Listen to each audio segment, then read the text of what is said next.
Magandang umaga po sa ating lahat. Batiin mo ngayon yung katabi. Blessed Sunday sa iyo, kapatid. Hallelujah. So, sabi nga ni Ma'am Jen, this is the last topic po or the last step na atin pong pag-aaralan sa atin pong New Wine Overflowing series. So, kung maalala po natin, for the past 3 weeks ay nag-aral po tayo about the new wine. And just to reiterate again, sa atin pong pagtanggap ng new wine na ino-offer po ng Panginoon sa atin is that there are 4 steps to do this. Okay, so ano po yung number 1 na sinabi kanina? Longing. Okay, para po ma-receive natin yung new wine, we need to long for it. We need to long for the new wine.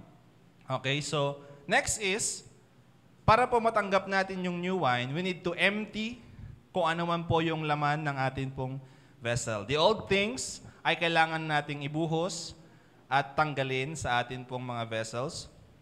And we need to empty all the baggages, lahat po ng mga hindrances na dala-dala natin to receive the new wine. Number 3 is, we need to be filled with the new wine. At magagawa lang po ito kapag tayo po ay naging new wineskins. Tinuro po yan last week ni Pastor Dan. And I believe na marami po sa atin, kung hindi man po lahat, ay na-renew ang kanila po mga wineskins at ready to be filled by the Lord. And so today, we will be studying ano po ba ang ibig sabihin ng overflowing. Tanungin mo nga yung katabi mo, alam mo ba ang ibig sabihin ng overflowing? Okay, yung madalas po na mag-overflow dito sa Tuguegarao, yung po ating bridge sa Pinakanawan. Yan, overflow bridge po kasi yon. So, siguro may idea na tayo kung anong ibig sabihin ng overflowing. Ano po? Yung aglip-lipyas nga ko na ti Ilocano. So, today, the title of our topic for today is Life Overflowing. So, I believe that by the end of this topic, by the end of this series, that we will receive the new wine na ibinibigay sa atin ng Panginoon. And that new wine is Jesus, the Word of God. And not just to receive it, not just to be filled by it, but to overflow with new wine. Amen po ba? Are we all excited na mag-overflow? Okay, tayo hindi po yung Tuguegarao. So tayo ay mag-overflow in Jesus' name. Amen.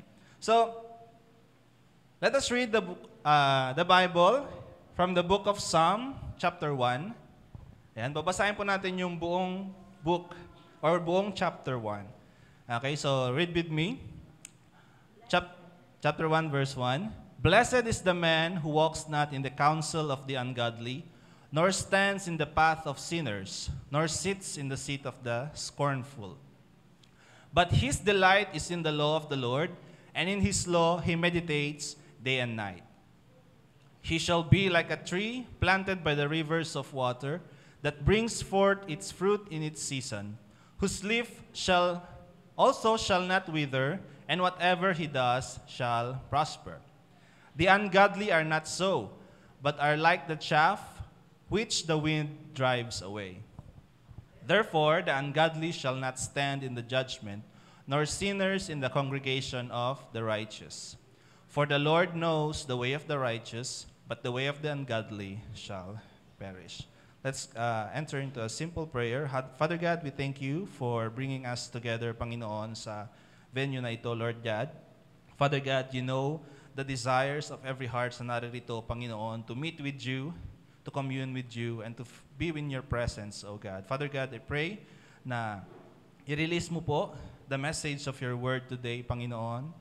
I know, Lord God, that you have prepared a portion, Panginoon, sa bawat isa. And I pray, Lord God, na buksan mo ang puso ng bawat isang naririto, Lord God, na sana po ay ma-receive namin, Lord, the very portion, Panginoon, na iyong gustong ibuhos po sa amin, that we may overflow, Panginoon, of your goodness. Father God, we thank you and we bless you in Jesus' name. Amen. Life overflowing. So, kung mapapansin po natin, dito po sa Book of Psalm, especially chapter 1, meron pong gustong i-instruct ang Panginoon sa atin. he wants us to see that there are two concepts na dinescribe po dito sa book na ito, sa chapter na ito. Ano po yon? That is wickedness and righteousness. So, two concepts, may mabuti, may masama, may buhay at may kamatayan, and there is a blessing, and there is also a curse. So, ano po yung purpose kung bakit po ito yung laman ng ating pag-uusapan ngayon? So that we may take the right path which leads to happiness or a life overflowing. So yung choice, it is ours. Okay? Yung choice po, binigay po sa atin ng Panginoon kung ano po yung pipiliin nating buhay. So, sabihin mo nga sa katabi mo, the choice is yours. Okay? Hindi choice ng katabi mo, hindi choice ng mga parents natin. So, sabi nga nila, salvation is personal. So, it is your choice kung ano ang pipiliin mong daan, ano ang pipiliin mo dito sa dalawang ikino-compare and contrast ng Panginoon dito. So, one will give us happiness and life overflowing. The other will give us misery at in the end ay ikakasira natin. So, let us go to point number 1 of this topic. Overflowing means continuous filling. Okay? Overflowing means continuous filling.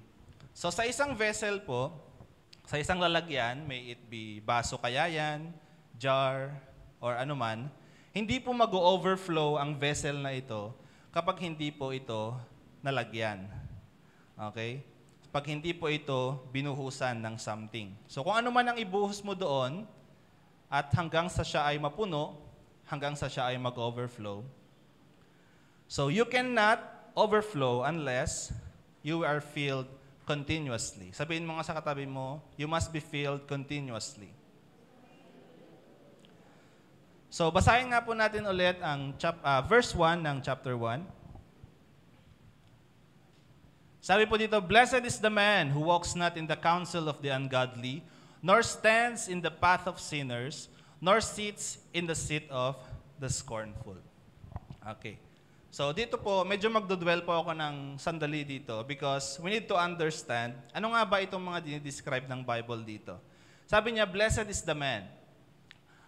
Mapalad daw po ang taong hindi ginagawa ang mga ito. Ano yung mga yon? Walks in the counsel of the ungodly, stands in the path of sinners, and sits in the seat of the scornful. So nung pinag-aaralan ko po ito, I asked God, ano ba yung mga pinagkaiba nung tatlong yan? The ungodly, the sinners, and the scornful. So habang nag-aaral po ako, para siyang masama, tapos papalala ng papalala. Okay, so ungodly, pag sinabi po nating ungodly, these are people who live without the regard for God and His commands. Sila po ay nabubuhay na hindi sumusunod sa mga commandments ng Panginoon. Walang Diyos sa kanilang buhay. Okay? They make decisions based on their own impulses, sa kanilang mga sariling desires, sa kanilang sariling wisdom, gamit ang kanilang worldly wisdom. Sa tingin nila ito ay tama at ito ang gagawin nila. So, they have no regard kung ito ba ay kalooban pa ng Panginoon, ito ba ay ayon pa sa mga pinag-uutos niya. So, hindi nila nire-recognize kung na gusto ba ito ni Lord or kalooban ba ito ni Lord. These are the ungodly.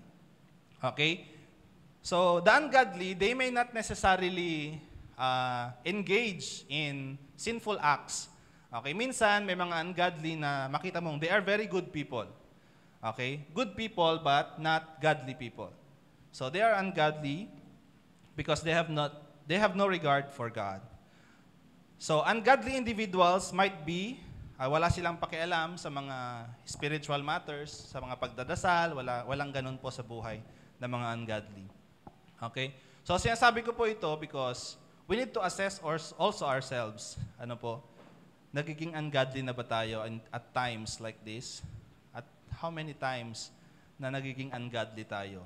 Are we disregarding the will of God sa atin po mga decisions? So, it's a thing na kailangan po nating pag-isipan ngayong araw na to. So, they ignore the religious practices, for example, mga pagtitipon-tipon, mga Sunday services, Bible study siguro, and live secular lives. Okay? Siguro marami tayong mga family members na ganito, mga workmates, mga friends na ganito. And they do not seek to align their actions with God's will. So yun po yung ibig sabihin ng ungodly.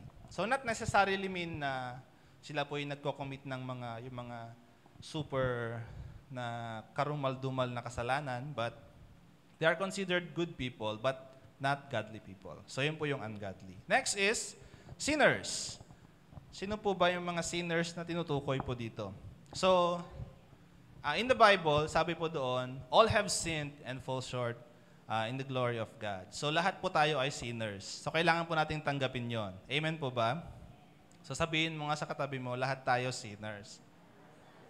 Pero iba po, yung sinner na lumalapit sa Panginoon, doon po sa sinner na ine-enjoy yung kanyang kasalanan. Amen po ba? So magkaiba po yun. Sinner, ang tinutukoy po dito na sinners, these are sinners sinning without the fear of consequences. Okay? So nung nag-start, siguro nung naging mas na-build yung relationship natin sa Panginoon, there will be moments na tayo po ay magkakamali. There will be moments that we will sin against God. At nung naging mas close na tayo sa Panginoon, parang nagkaroon na tayo ng conscience. Okay? Na may bumubulong na sa atin, ikaw Dave, mali yung ginawa mo. Nagkasala ka sa Panginoon. Na dati naman wala, hindi po ba? Pag nakagawa ka ng kasalanan, okay lang. Pero ngayon, hindi na po gaya ng dati na wala lang. This time you have a spiritual life. The Holy Spirit is convicting us every day. At sabi po ng Bible, we need to mourn and repent of our sins. At yan po ay kailangang pagdaanan din ng bawat Kristiyano to repent continuously of the sins. But the sinners described in this book is that they engage in behaviors that are explicitly condemned by religious teachings, yung mga nagsisinungaling ng parang, iba-iba yung mga sinasabi, stealing, ano pa ba yung mga klase ng sins? Adultery, okay. And they do this without the repentant heart na para bang walang consequence. Okay, I can do all of these things without consequence. They knowingly or unknowingly break God's commandments. So, from the ungodly, meron na pong mga sinners. Because they don't regard God sa kanilang buhay, wala silang standard, kumbaga. Wala silang law na sinusunod. And that is why they commit sins without fearing the consequences. And we have the last one, scorners. Okay, the scornful, sabi po dito. Sa ibang translations, sa mga ibang translation po ng Bibles, nakalagay dyan the mockers. Okay, mockers. So, the scorners, hindi lang sila sinners, but they also mock yung mga believers. Okay, the church. They mock the church. They mock Jesus. Nagsasabi sila na, yung taong yan, Kristiyano yan, pero ganito ang buhay niyan. So, they even tempt other people to sin against God. So, hindi lang po sila yung nagkakasala sa sarili nila, they also tempt other people na magkasala. Scornful individuals not only reject spiritual principles, but also openly ridicule and belittle them. So, ganun po kalala yung mga scorners. Okay? Hindi lang po sila nire-recognize ang Panginoon, but they also persecute those that follow God. Okay? They also persecute those that follow God, the believers. So, they often exhibit arrogance and pride in their disbelief or immorality. So, proud pa po sila na sila ay nakakakumit ng mga kasalanan. Proud pa po sila na sila ay hindi nila kilala ang Panginoon. So, they are just free. Parang ganun po yung kanilang pag-iisip. The scorners. And in this book, sinasabi po ng Panginoon, blessed is the man na hindi po nakikipag-associate dito. So, naisip ko po yung teaching last week. Ano po? So, maalala niyo po ba yung teaching last week? Kasi sabi last week, sabi ni Pastor, we need to give mercy as we have been given mercy by the Lord. So, na-share ko rin ata to sa cell group ko last week that, yes, we give them mercy and love, just as God has given us mercy and love, but we must not adapt doon po sa mga gawain nila. Okay? So, let us give them the opportunity na makilala si Lord. So tanong ko po, may mga kaibigan po ba tayong ganito na ungodly, sinners, or scornful? Okay? So sa isip po ba natin ay kinokondemn na lang natin sila? Ayaw na natin silang makasama? Ayaw na natin silang makita? But minsan ba, dumating ba yung point na nag-share ka ng word sa kanila? Na-share mo ba yung pag-ibig ng Panginoon o hindi? So let us do also our part. But in the process, we must not adapt to their ways. Huwag po tayong makisama sa mga gawain nila. Amen po ba? Kapag sila ay nagchichismisan, makikichismis po ba kayo? Tanongin mo sa katabi mo, makikichismis ka rin ba? Ayan. Kapag may sinisiraan silang ibang tao, ayan. So sa feeling mo, nga, hate ko rin yung taong yun, maki-join nga ako dito. Okay. Naging scorner ka na rin. Okay, so let us be careful in this. Okay, because later on malalaman natin kung bakit napaka-importanteng malaman po natin itong mga dinidescribe ko ngayon. So, what does it mean to walk not in the counsel of the ungodly? Pwede po bang i-flash lang natin yung verse 1. Okay. So sabi doon, walk not in the counsel of the ungodly. So ibig sabihin nun, he does not take his measures from their principles, nor act according to the advice which they give and take. So yung mga ungodly people, they are wise, hindi po ba? Nagbibigay sila ng mga advice. So minsan, sa buhay Kristiyano natin, since yung mga ungodly, nakita natin, nakakaangat sila sa buhay, mayayaman, mataas ang mga rangko, and they give us advice. Ganito kasi ang gawin mo. Okay? Mandaya ka kasi. Ganun. So may mga point po ba sa buhay natin na gano'n? Ito kasi ang gawin mo. Okay? Kausapin mo si ganito. Ganyan. So, let us not walk in their counsel. Sabi po dito. Walk not in the counsel of the ungodly.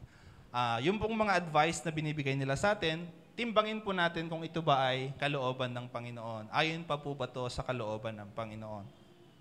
So, next, what does it mean to not stand in the path of sinners? So, he avoids doing as they do. Their way shall not be his way. Okay?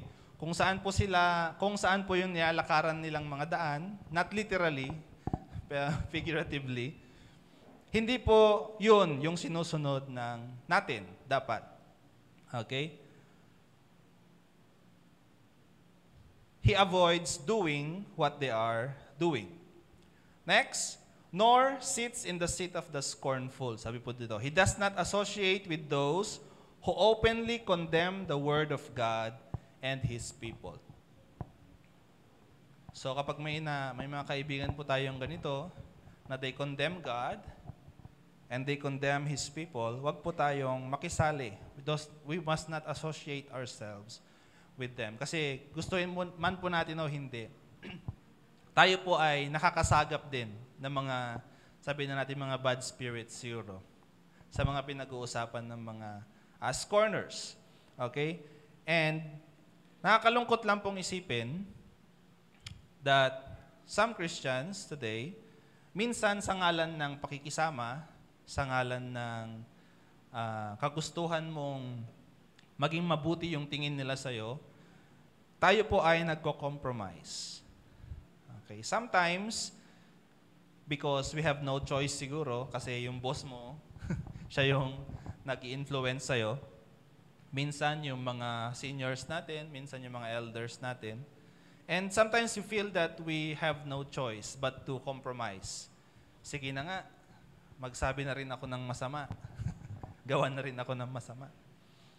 So, pag-isipan po natin mabuti, starting now, na pinag-aralan po natin itong mga to, saan po ba yung path na pipiliin natin? Sabi ko po kanina may dalawang dinidescribe ang book na ito. One leads to happiness, life overflowing. One leads to destruction. And sometimes we feel that we have no choice, but dapat ito po yung the more reason that we need to pray sa mga taong mga nakakataas sa atin, the boss. Na sana Lord, sana pakilala mo ang sarili mo sa Kanya para hindi na niya akong yayaing makipag-chismis or what. Okay, so gawin po natin yung part natin as children of God. Amen po ba? Sabihin mo sa katabi mo, gawin mo yung part mo. Okay, wag po tayong magpa-sway. Dapat sila yung isway natin, hindi po ba? At lumapit sa Panginoon. I know it is hard, but sabi nga ng Bible, nothing is impossible through God. Amen. So, minsan, ito pa, minsan, mas gusto natin silang kasama kaysa yung mga fellow believers natin. Okay? Sabi mo nga sa katabi mo, mas gusto mo ba silang kasama? And mag-iingat po tayo dito, because one day you will find yourself, pag palagi mo silang kasama, you will find yourself, hindi ka na nag-a-attend ng mga Sunday services.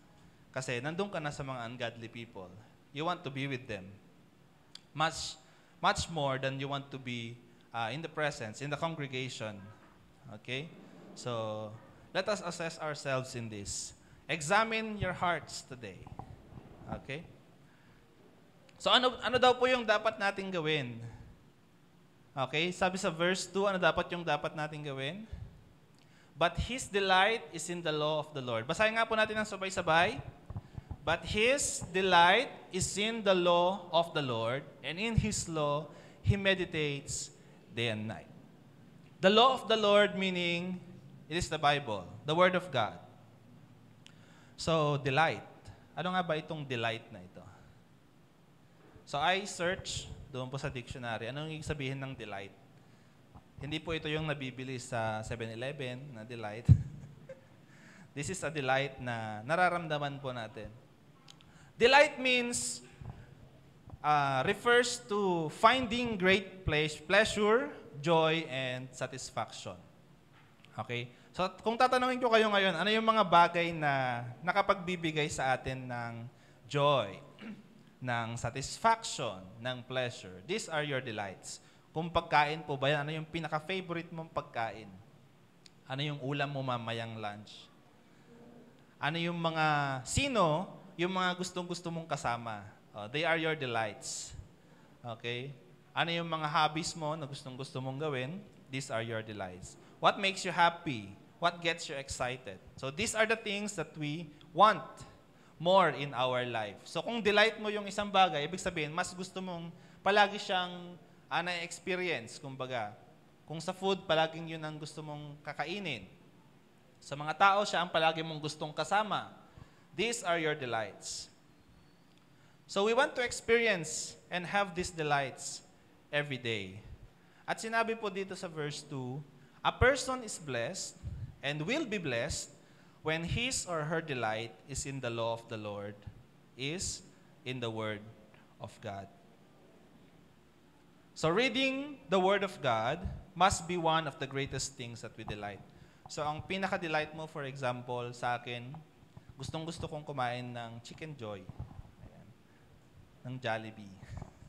So kung yun yung pinaka-delight ko, dapat mas pa doon yung aking kagustuhan na mag-meditate sa Word ng Panginoon.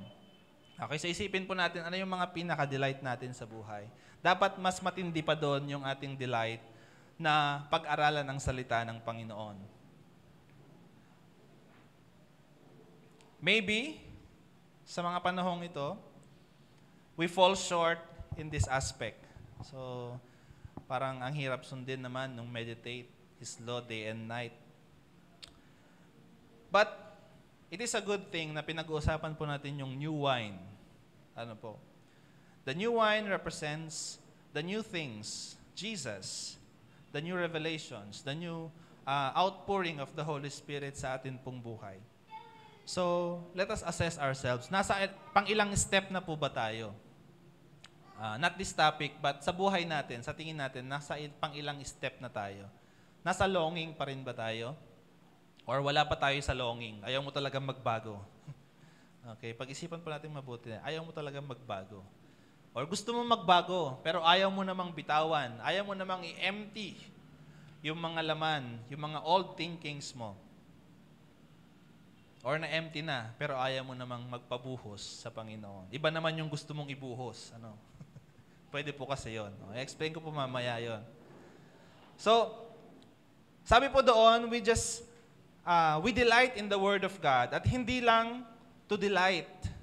Sabi po doon, He meditates day and night. Sabi mo nga, meditate. Sabi mo ulit, meditate. So, meditate on it day and night. So, there are many kinds and forms po ng meditation. Ano? So, yung iba, mga gano'n, na meditation. Especially dito po sa Asia, ano, marami pong ibang uri ng meditations. Empty your mind, mga gano'n. Huwag kang mag-isip ng kung ano-ano. Okay.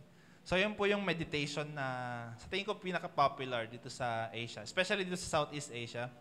And yung ibig pong sabihin ng Bible dito, iba po doon sa ibig sabihin ng meditation na popular po sa atin. So, pag sinabi pong meditation sa Bible, it involves not emptying, but filling the mind with the Word of God. So, imbis na i-empty mo daw yung mind mo pag nagme-meditate ka, ito daw ay punuin mo yung pag-iisip mo. Maaari po ba nating basahin ang Philippians chapter 4, verse 8? Ano daw po yung mga dapat ipasok natin sa isip at hindi natin dapat tanggalin? Okay, basahin nga po natin. Finally, brethren, whatever things are true, whatever things are noble, whatever things are just, whatever things are pure, whatever things are lovely, whatever things are of good report, if there is any virtue and if there is anything praiseworthy, meditate on these things. So, hindi pala biblical yung empty your mind, ano po. Ang biblical, punuin mo yung pag-iisip mo ng mga ganito. Okay? We need to meditate on the Word of God day and night. So, makita natin the noble, the true, the just, the pure. Makikita natin ito lahat sa salita ng Panginoon. Para bang sinamarize, meditate on God's Word. Sabi mo nga sa katabi mo, meditate on God's Word. Because in this way, we will be blessed. In contrast, sabi ko nga sa meditation, iba po yung ibig sabihin ng Christian meditation. And if we say meditation, hindi lang po ito yung babasahin mo lang. Ano? So, babasahin mo lang. Balik na tayo sa Psalm chapter 1. Ayan. But his delights in the law of the Lord, and in his law he meditates day and night. So, yun na yun. Binasa mo lang. Hindi mo siya mineditate. So, pag ihahalin tulad mo siya sa, pagkain na naman yung naisip ko. Sa pagkain mo ng Chicken Joy, hindi mo lang siya kakagatin, tapos lulunukin mo na agad. Okay? So, kailangan mo siyang nguyain. Nguyain, namnamin, i-identify mo yung mga flavors. Okay? So, yun po yung ibig sabihin ng meditation. Meditate on the Word of God. Hindi mo lang siya papasadahan na babasahin. I-apply mo rin mo siya sa sarili mo. Lord, anong ibig sabihin ng word na to sa sarili ko? And sometimes we need to pray it back to the Lord. Sometimes kailangan nating i-confirm sa Panginoon. Lord, I want to delight in your word.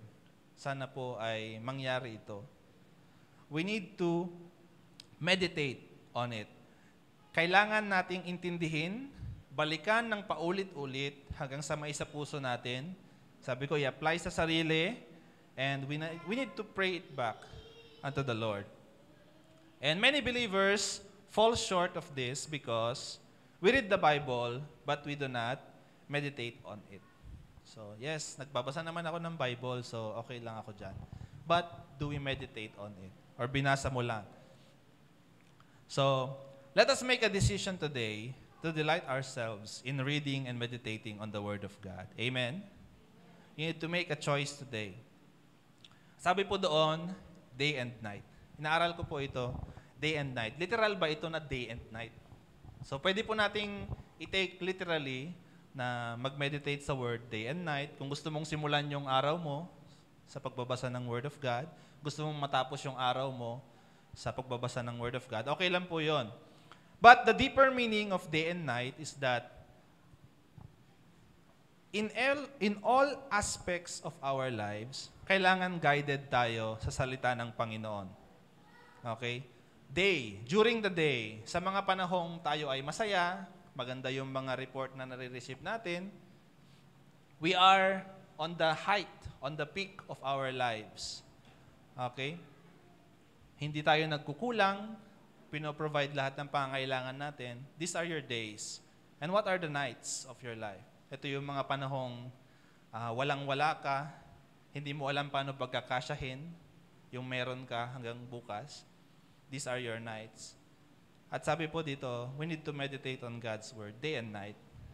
So saan man tayo makarating, ano man yung mga pagdadaanan natin in the future, know that we must be guided and we must meditate by the Word of God. Amen? Amen. So, it is important things po para sa ating mga Christians. The point is making it a habit. The Word of God is our weapon and our everyday necessity. So bilang mga Kristiyano daw po, ito daw po yung weapon natin at everyday necessity. Kumbaga, kung isa kang sasakyan, ito yung gasolina mo. Okay? Hindi ka tatakbo kung wala kang gasolina. Okay? Pag nilagyan mo ng tubig, yung iyong gasolina, siguro tumakbo pero masisira in the end. So, let us choose what to fill our vessels. Okay? At sabi doon, delight in the Word of God. So, tanong, meron po ba tayong Bible sa loob ng bahay natin? Sa mga families po na nandito, tanong po lang. Meron po ba? At least isa, siguro, sa households. Like a family Bible, kumbaga. So, isipin po natin mabuti. Meron ba? Maalala niyo po, kapag mag-attend tayo ng kasal, ayan, during wedding, meron pong Bible bearer, hindi po ba? Ano po ba yung purpose ng Bible bearer? Ayan, tagahatid lang po ba ng Bible? Merong one time na sa PCBS po ako, nagbabrowse ako ng mga books. Merong isang couple na naghahanap ng Bible. So, para daw sa kasal. Ano daw yung pinakamagandang Bible para sa kasal? So, siguro yung maliit lang. May mas pinakamagandang Bible ba kapag kasal? Ano yung mga criteria pag Bible na pangkasal? Okay, anong translation kaya? Anong version? Anong gaano kalaki? Siguro. So, yung para lang sa kasal, sa parang gano'n. So, doon ba nag-e-end yun? Sabi ko sa isip ko na hanggang sa ceremony lang pine-present yung Bible na ito. So, as I go sa pag-aaral po, may Bible bearer. So aside from the traditional practice po ng kasal, na talagang may Bible bearer kasama sa ceremony, the goal is, para yung mag-asawa, in the future, meron po silang guide sa loob po ng kanilang bahay. At least mayroong isang Bible sa gagawin nilang tahanan nila. So, gusto ko pong ipa-assignment ito sa inyo, sa ating lahat. Sa mga families, especially sa mga parents po na nandito, let us have at least one Bible sa loob po ng tahanan natin. Okay, hindi lang po natin pag-aaralan ito ng pag-aaralan lang natin. Kailangan po nating gawin ito pong sinasabi ng Bible na ito. That our delight must be in the law of the Lord, and we must meditate on the Word of God day and night. So siguro, I encourage every parents na magkaroon kayo ng Bible reading sa mga households natin. And let us involve the children. Okay? So sabi ko nga, let us be doers of the Word, not just hearers and readers of the Word. So at least one Bible inside the home. So hindi lang dapat tayo tagapakinig ng salita ng Diyos, but doers of the Word. Amen po ba? Amen po ba? Sabihin mo nga sa katabi mo, Amen. So by reading the Word of God, we fill our hearts with the good things of God. Because, ayan, ito po yung isang warning na iniiwan ng Bible sa atin. Because if we are not filled with the best things, our vessels will be filled with the unworthy and disappointing. Kapag hindi po natin pinuno yung ating vessels ng mga good things ng Panginoon, meron pong ibang papasok sa vessel na yan. And these are not the good things. The unworthy things, the disappointing things. Okay? Makita po natin yung sisidlan. Pag siya ay nag-uumapaw, wala nang kalagyan, ibig sabihin, punong-puno ka ng word of the Lord. Ibig sabihin, hindi makakapasok yung mga kung ano-anong masasamang bagay sa vessel na yan. Pero kapag ikaw ay half empty or half full, meron pong tendency that we will be filled with sins, the unworthy things, the disappointing things sa buhay po natin. At minsan, doon po tayo nag-overflow. We overflow not with the good things, but with the bad things. Okay? So if we succeed doon po sa pagpuno ng ating vessel ng the Word of God, we go to point number 2. Overflowing means productive and never dries out. So another meaning po ng overflowing, masasabi mong ikaw ay overflowing kapag ikaw ay productive at you never dry out. Basahin po natin ang verse 3 ng chapter 1. Sabi po dito, He shall be like a tree planted by the rivers of water that brings forth its fruit in its season, whose leaf also shall not wither, and whatever he does shall prosper. Sino daw po yung tinutukoy dito? Yung mga taong pinupuno ang kanilang sarili ng Word of God. Those people who meditates on God's Word day and night. Sabi dito, He shall be like a tree planted by the rivers of water. Gusto po ba natin maging puno? Hindi naman po ito literal, na magiging puno ka. Puno na nakatanim sa rivers of water. Hindi na po kailangan ng artificial na irrigation po dito. Yung irrigation mo dito is natural. Kasi nakatanim ka sa tabi ng ilog. At kapag yung puno ay nakatanim sa tabi ng ilog, kailanman hindi siya mamamatay, his leaf will not wither, and he will bring forth fruit in its season. Ito po yung epekto ng continuous meditation of God's Word, that we will be like a tree. Ano pong ibig sabihin ng planted by the rivers of water? So, he has a continuous source of water. It will never wither away. And because it is always getting what it needs. Lahat po ng mga pangangailangan ay na-provide po sa atin. So, suriin po natin yung sarili natin.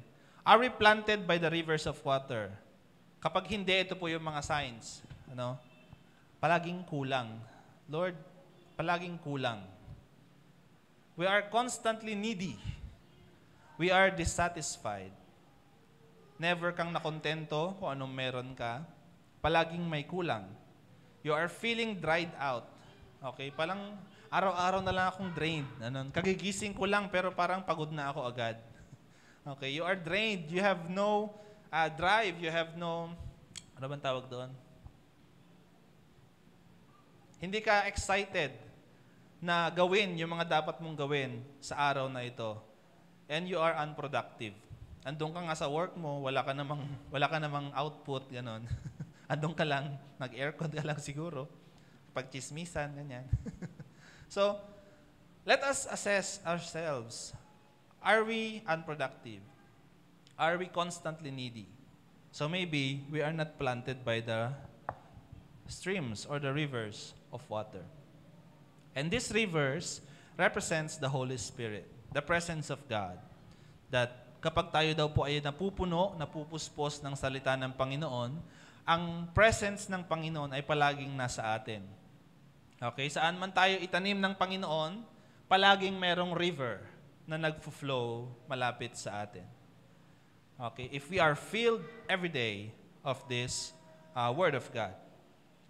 Next is, He brings forth its fruit in its season. tayo daw po ay magiging productive and fruitful. Ayan, masusunod na natin yung utos ng Panginoon. Be fruitful and multiply. Paano daw mangyayari yun? We need to be filled.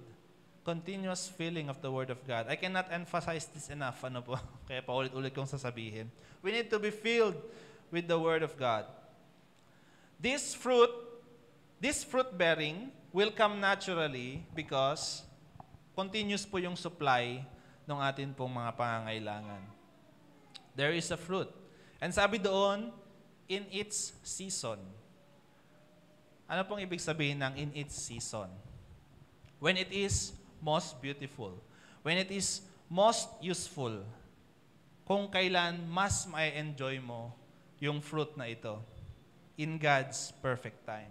So, siguro ngayon, you are struggling. Lord, kailan kaya ako ma-promote? Kailan ba itong work na ito?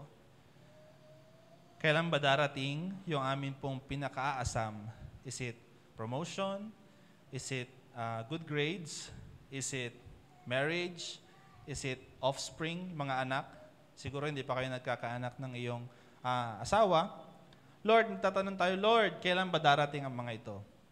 At sabi dito, if we are like these trees na planted by the rivers, we will bear fruit in its season, when it is most beautiful, when it is most useful in God's perfect time. Kung kailan ang joy mo ay ikokompleto ng Panginoon. Gusto po ba natin ito? Yung perfect na perfect yung pagdating.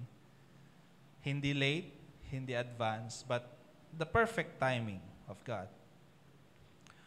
And last is that, basahin po natin ang Isaiah chapter 61, verse 3. Ayan. Ito pong 3 na tinutukoy dito, binanggit din po siya sa Book of Isaiah.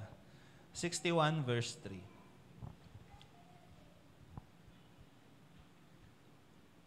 Okay, sabi po dito, to console those who mourn in Zion, to give them beauty for ashes, the oil of joy for mourning, the garment of praise for the spirit of heaviness, that they may be called trees of righteousness, the planting of the Lord, that He may be glorified.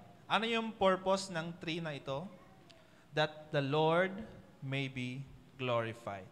Lahat po ng produce ng fruit na ito, it is for God's glory. It is for God's glory. Tayo man po ay ma-promote, it is for God's glory. Tayo man po ay mag-produce ng napakaraming anak, it is for God's glory. Amen po ba? Dapat magamit ang lahat ng ito for God's glory. Meron po pa tayong relationship. Para saan po ba ito? It should be all for God's glory. Si Lord dapat ang mapapurihan sa mga ito. The trees of righteousness has a purpose to glorify God.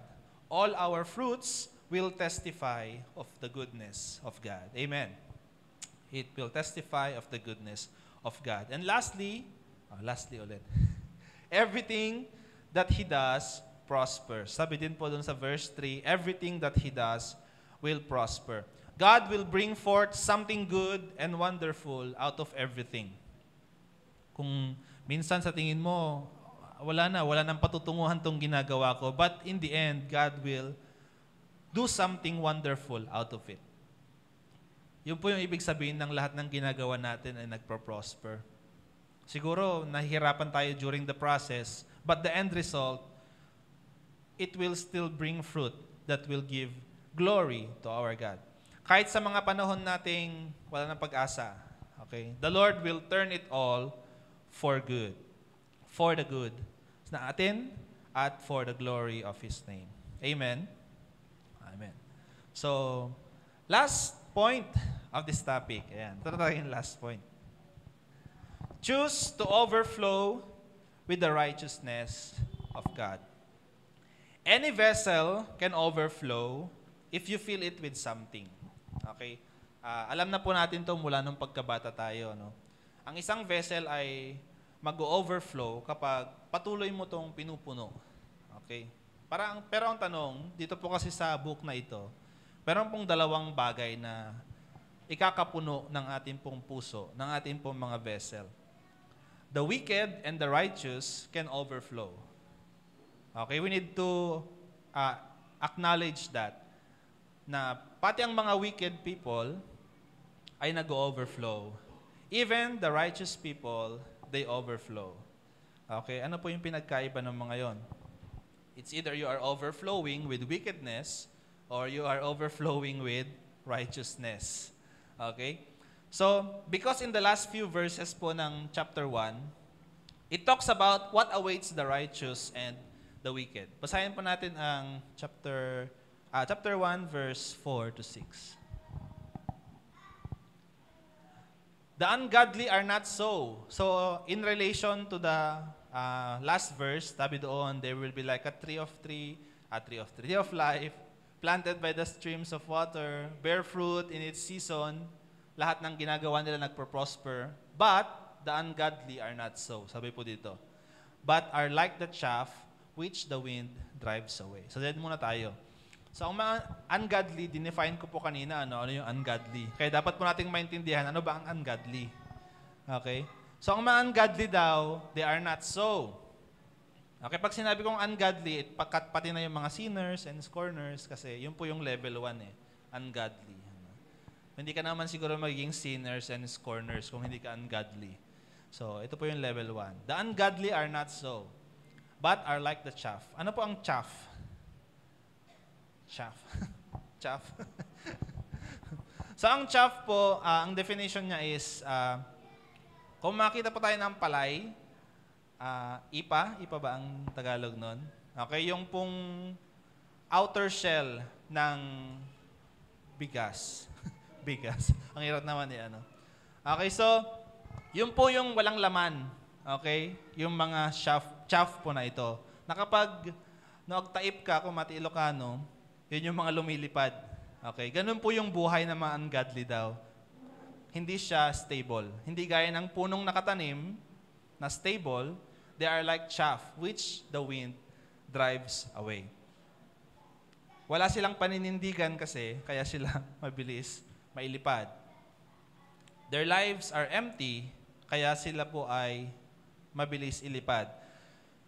Chaff is empty husks or outer coverings of grains and seeds, and they are easily carried away by the wind. At dahil po dito, sabi po sa verse 5, therefore, the ungodly shall not stand in the judgment, nor sinners in the congregation of the righteous. Hindi daw po sila makakaharap in the day of this judgment, and the sinners in the congregation of the righteous. Because they are like chaff, wala po silang bigat. Ano bang term sa Tagalog doon? Ampaw ba ang tawag doon? Yung parang ang laki-laki pero walang laman. Ganun. Ampaw. They are not rooted and stable. They will be tested and found lacking. Tinimbang ka, ngunit kulang. Yun po yung labas nun. Saan bang book yun? Sa Daniel ata yun. Tinimbang ka, and you are found wanting, sabi niya doon. Ibig sabihin, you are lacking. And, mind you, brothers and sisters, sa end po ng buhay na to, siguro mabubuhay tayo ng, yun yung 60, 70 years. Kung mapalad tayo, ay 80 years. Sa huli ay titimbangin po tayo ng Panginoon. Puno ba ang vessel na ito? Saan siya puno? Saan siya nag-overflow? Okay? Baka pinuno niya yung vessel niya of empty things. Yung mga nag-overflow, puro empty lang. So, pag tinimbang ka ng Panginoon, baka liparin lang tayo ng hangin kasi we hold no weight at all. The ungodly shall not stand in the judgment. So, make sure to fill our vessel with the new wine from the Lord. Okay, sabi ko nga, maaring mapuno tayo, but of the wicked things naman ng mundo. Kaya dapat, punuin po natin yung ating mga vessels of the Word of God. So to conclude, ay gusto ko rin pong i-share yung aking testimony and also my struggles dito po sa pagsunod din sa sinasabi ng Panginoon in Psalm chapter 1. So, one of my greatest struggles I can say even right now is my Bible reading. And nag-set ako, matagal na akong nag-set ata ng mga plans. Ayan. May mga time kung kailan ako dapat magbasa ng Bible. And allotting time for my Bible reading. Pero hindi ko siya nasusunod because of several distractions. So, my best distraction, number 1, is yung cellphone. Ayan, yung pagsa-cellphone. Sino po yung mga katulad ko dito? Best distraction, ang cellphone. Okay, minsan, rason natin, nasa cellphone kasi yung Bible ko. Pero ang natin alam, yung Bible natin, mag-isa lang siya doon. Ang dami pang ibang distraction doon sa cellphone natin. So, it is one of my struggles. My phone. Most of my idle time sa Facebook, alam niyo po ba yung term na tinutukoy nila, yung doom scrolling, doom scrolling, yung hindi parang nakulong ka na sa pag-i-scroll, nag-i-scroll ka na lang ng nag-i-scroll. Hindi mo mamalayan yung oras na spend mo, ilang hours, nag-i-scroll ka lang ng nag-i-scroll. So, yun ang mga pinagkakabalahan ko, watching movies, yung mga anime, mga movies, mga series. These are my distractions. And there are days in my life, even weeks, sa buhay ko na talagang nag-struggle ako in this. Dahil there are even days na hindi man lang ako nakapagbasa ng Word of God. Nagpapasalamat na lang ako, may mga daily devotion minsan na nagagawa ko yung daily devotion. At may Sunday services na nakakapakinig ako ng salita ng Panginoon. So, I cannot do it day and night. I was not able to do it because it's not that I can't. It's just that I don't. Okay? I don't do it. Because, sabi ko nga, kinakain ng cellphone ko most of my time. And, napansin ko lang, those are the times na the enemy started to fill my minds with so many temptations. Nung mga panahong hindi ko pinupuno yung aking isipan, ang aking vessel ng Word of God, these are the times na talagang pinupuno rin ng kaaway ng temptations yung aking pag-iisip. Siguro tataka tayo, bakit Lord, ang hirap lampasan ng mga temptations na to? Ang hirap, parang napakarami nila these past few days. So, maybe, katulad ko rin kayo na nakakaligtaan ang pagbabasa ng Bible. At masakit isipin na many of those battles ay naipatalo ko rin. Naipatalo ko yung battle ng Panginoon. And my realization in this is that alam ng kaaway kung kailan tayo pinakamahina. Okay? At noong mga panahong yon, I was like a chaff. Okay, ipa. Empty and not rooted. I was easily swayed by temptations because I was not filled with the Word of God. But the mercy and grace of God is boundless at He always find a way na maibalik ako doon po sa landas na originally planned para sa akin. So palagi niya po akong binabalik sa tamang landas. Sa mga maraming kaparaanan po ito na ibalik tayo ng Panginoon sa tamang landas. Maybe this teaching today na narinig natin, maybe this is the way of the Lord na ibalik tayo sa tamang landas. Let us be sensitive sa pangungusap ng Panginoon. And I thank God also because I know many people are also praying for me. Ngayon, especially ngayon pong pinag-aaralan natin ang new wine, God has put a new longing sa akin pong puso. New longing. So, ang longing ko po kasi noon is distractions lang. Ang longing ko, ma-open ko yung Facebook, mag-scroll ng mag-scroll. Ang longing ko ay manood ng mga movies. Ngayon, binigyan ako ni Lord ng bagong longing. The longing to study the Word of God. The longing to fill my vessel with the Word of God. Longing to be filled with the new wine. At hindi yung mga makikita at mapapanood lang sa social media. longing to be a tree of life that is planted by the rivers of water. Sino po dito yung may ganong longing ngayon? Gusto mong maging tree of life na maitanim by the rivers of water. Longing to be filled constantly with the Holy Spirit and overflow. Hindi lang po sa buhay ko, maging sa mga mahal ko po sa buhay. Yun po yung deeper meaning ng overflowing. Pag ikaw ay nag-overflow ng goodness of God, that overflowing will flow through your families, will flow sa mga kaibigan mo, sa mga ka-workmate mo, sa mga mahal mo sa buhay. You will overflow. That even the people around you will eat the fruit that your life will produce. So, my brothers and sisters, wag po nating palampasin this new wine na ino-offer sa atin ng Panginoon. Balikan po natin lahat ng mga narinig natin. Kung hindi mo man na pakinggan the past teachings, available po lahat yan online. May this be a new longing sa atin pong mga puso to meditate the Word of God. So yun po yung naging buhay ko. It is a realization. It is a testimony, I believe, that God has given me. That I need to fill my heart, my vessel, with the Word of God, with His Holy Spirit, na tayo po ay mag-overflow. So to end, gusto ko lang pong i-backtrack natin. We cannot overflow if we are not filled. Okay?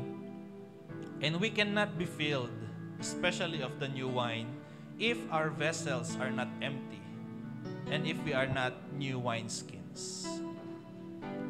And we will not empty our vessel if we do not long for the new wine. So if you are still in the longing stage, make a decision today to empty your vessels. Make a decision today to make your vessel new wineskins, new longings for the Lord. And if your vessels right now, sa tingin mo, bago na, handa na i-receive yung new wine na ito, desire to be filled with the Word of God. May this be your delight. May this be yung desire ng puso po natin. So that in the end, we will overflow. We will overflow. Can we all stand and let us pray? Today, as we approach God, as we come into His presence,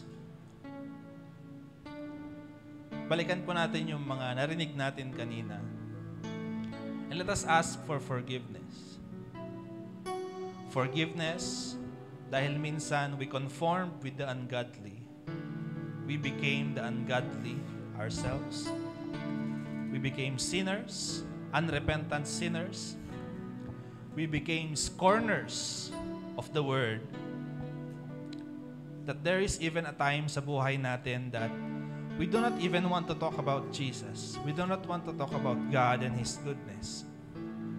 Mas gusto nating pag-usapan yung mga issues ng mundo. Mas gusto natin pag-usapan yung mga issues ng mga tao sa paligid natin. But there is not a time na pinag-usapan natin ang kabutihan ng Panginoon sa buhay mo. So we ask for forgiveness for all of these things. I want you to speak to God today in your own words. Examine your hearts today and ask for forgiveness. Hallelujah. Father God, forgive us. Forgive us, so Jesus. Forgive us, so God. Sa mga panahon, Lord God, we do not fear you. We make decisions, oh God, na hindi angkop, Panginoon, sa kalooban mo. Panginoon, patawarin mo kami. That there is even a moment in our lives, oh God, na na ikinahiya ka namin, Lord God, sa mga kasama namin. Sa mga panahon, Lord, ipinagkait namin, Lord, yung kabutihan mo. Ipinagkait namin your mercy, your love, and your grace sa ibang tao, Panginoon. Patawarin mo po kami, Lord. Lord, forgive us for filling our minds with worldly things, O God.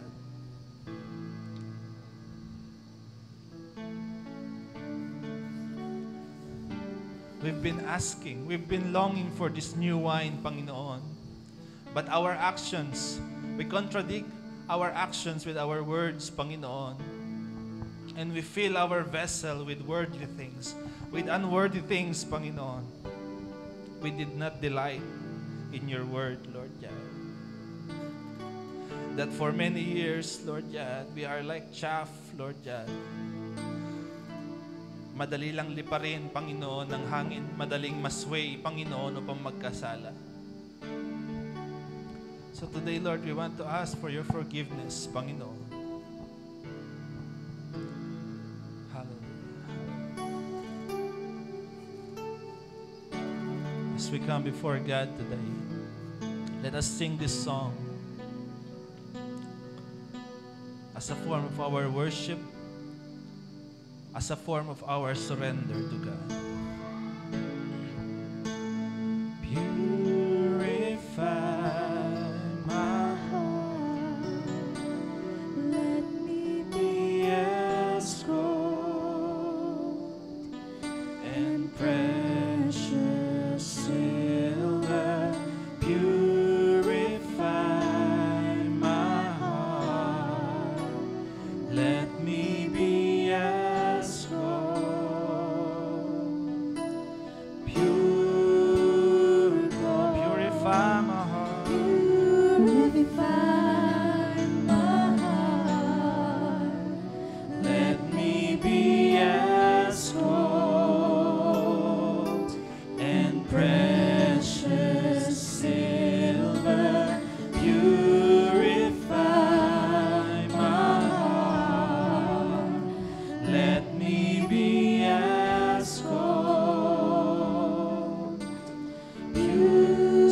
Panginoon, purify my heart, O God.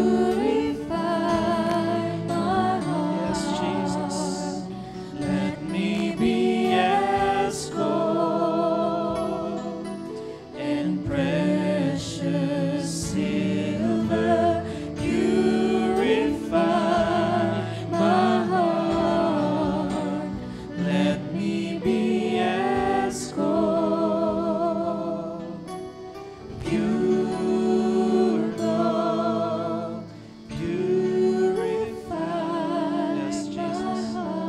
Purify our hearts today, Panginoon.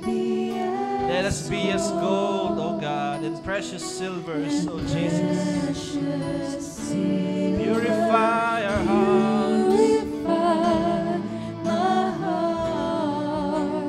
Let me be as gold.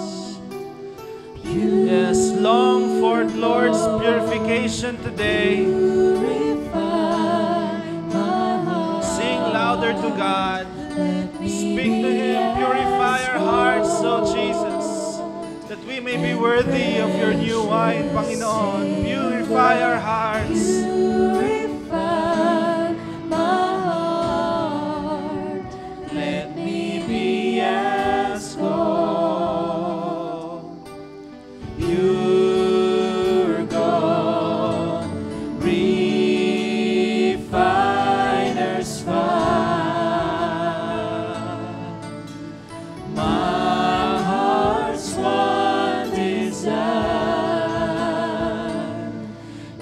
To be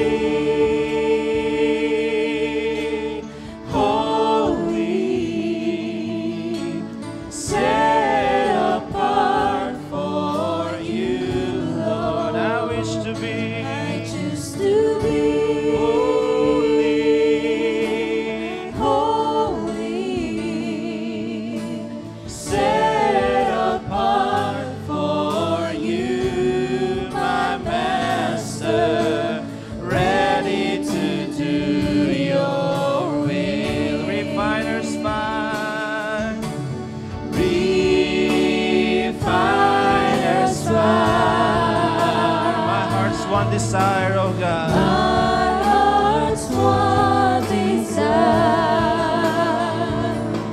is to be holy, set apart for you, Lord. I choose to be. I choose to be holy, set apart for you, my Master, ready to do your will. Yes, Jesus. We make this decision today, Panginoon. Lord God, we want to delight in your word, Panginoon. Gusto namin, Panginoon, to make this a top priority sa amin pong buhay, Lord God. Na hindi lang kami nagde-delight, Panginoon, sa mga bagay sa mundong ito, Lord God. But most of all, Panginoon, we want to delight in your word, Panginoon. The word of God. We want to delight in Jesus, the new wine. We want to delight, Panginoon, in your word. We want to read our Bibles, oh God. We want to meditate on it day and night, Panginoon. We want to be continually filled, Panginoon, ng iyong Holy Spirit, Panginoon. We want to be planted by the rivers of water, Lord God. We want to bear fruit in our season, in God's perfect time. We want all our works to prosper, oh God. This is our desire today, Panginoon. And so, Lord God, we pray that you purify our hearts, Panginoon. We pray that you clean our vessels, Panginoon. We pray, help us empty our vessels, Panginoon. Nang ma-receive namin ang lahat ng ito, Panginoon. Because we desire you. We desire you, Panginoon. Ikaw lang, Lord God, sa buhay po namin. Father God, give us a new longing ngayon sa puso namin, Lord God. We don't want to be the same, Panginoon, kung ano kami nung nakaraan, Lord God.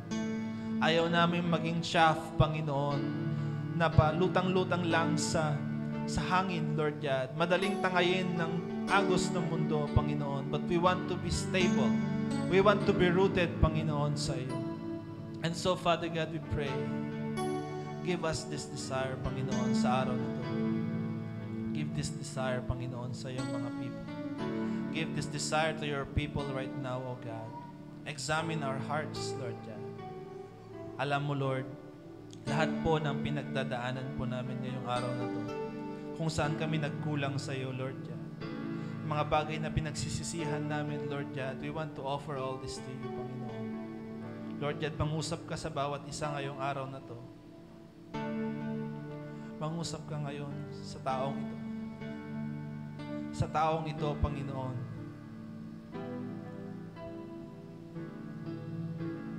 Sa taong ito that is refusing to empty his vessel. His vessel na napupuno ng galit, napupuno ng bitterness,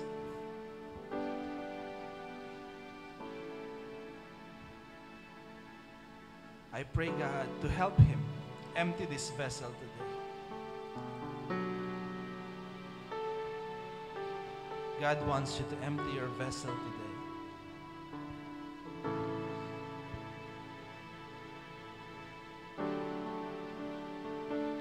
God wants you to forgive that person today.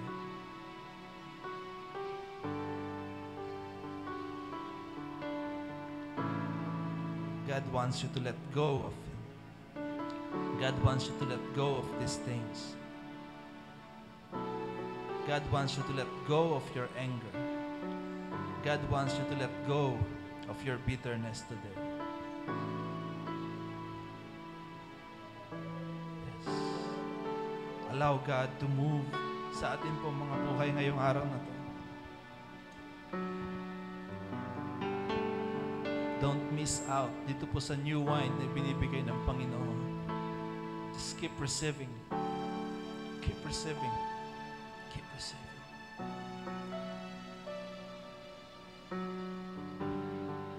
Keep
from this set world. apart for you, Lord. I choose to be I choose to be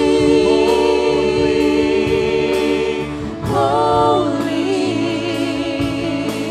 set apart for you, my Master, ready to do your will. for the last time now. Sing Refiner's Fire. Refiner's fire, my heart's one desire is to be holy, set apart for you, Lord. I choose to be holy, set apart for you, my Master, ready to do your will. Yes, Jesus. We want to be set apart, Panginoon, for your glory, Lord God. We want to bear fruit, Panginoon, for your glory. We want to be filled continuously, Panginoon, of your Holy Spirit, so that we may overflow, O God. You've heard the longings, Panginoon, ng iyong mga anak. Ngayong araw na to, Panginoon, they are making a decision, Lord God, to delight in your word, to meditate in your word day and night, Panginoon. Lord God, I pray to help them, to guide them, O God. Father God, keep this resolve, Panginoon, sa aming puso. Selyuhan mo, Panginoon, this decision sa aming puso nang hindi po maagaw ng kaaway at matangay lamang, Panginoon. Father God, I pray, mangusap ka sa amin araw-araw, Lord God. Day and night, Panginoon, we want to be with you. We want to be with you, O God. We want to meditate on your word, Lord God. And so today, Lord God, I just want to speak blessing, Panginoon, sa bawat taong naririto. In every hands lifted high to you, Panginoon, I want you to touch, Panginoon, every hands lifted high to you today, Panginoon. Lord God, you know the desires, Panginoon, ng puso nila, Lord God. They want a new thing, Panginoon, a greater thing, Panginoon, sa buhay po nila, sa kanila pong families, sa kanila pong minamahal sa buhay, Panginoon. Lord God, help them to overflow, Panginoon, sa mga aspects na ito, Father God. And so, Lord, as we close, Panginoon, this pag-aaral, Panginoon, ng iyong mga salita, Father God, accomplish the great things, Panginoon, that you intended, Panginoon, sa iyong mga salita, sa iyong mga people, Panginoon. Even healing, Panginoon, ay iparanas mo sa iyong mga anak, Lord God. Even the things, the sickness and diseases na mukhang it is impossible to heal, Lord God, iparanas mo this miracle, Panginoon, sa buhay nila. Bring forth this new wine, this new feeling, Panginoon, of your Holy Spirit sa buhay namin. And let us overflow, Panginoon, of your goodness. Let us overflow of your goodness, O God. Because we want to glorify you, Lord God. Gusto namin na ang buhay na ito, Panginoon, others may see, Panginoon, of your goodness, Panginoon, na ipinaranas mo sa amin. Let this overflow sa amin po mga families, sa aming mga anak, sa aming mga kaibigan, sa aming mga workmate, Panginoon. Even sa mga kaibigan na matagal na namin hindi nakikita, Lord God, may this life be used, Panginoon, to overflow of your goodness, Panginoon, sa amin. And so, Father God, today we just want to thank you. We just want to thank you, O God, because we know pag alis namin sa lugar na to, we will never be the same again, Panginoon. We declare, Panginoon, of your goodness, your faithfulness in our lives, Panginoon. Ingatan mo po kami maging sa aming paghihiwa-hiwalay ngayong araw na to, Lord God. Be with us, maging sa aming pong pag-uwi, saan man kami mapunta, Panginoon. Keep us stable and planted by the rivers of water, O God. We thank you and we bless you and we glorify you, Lord God. In Jesus' name, this all we pray. Amen and amen. Sabihin mo sa katabi mo, choose to be filled with the Word of God. Amen. Magkita-kita po tayo ulit next Sunday. Happy lunch.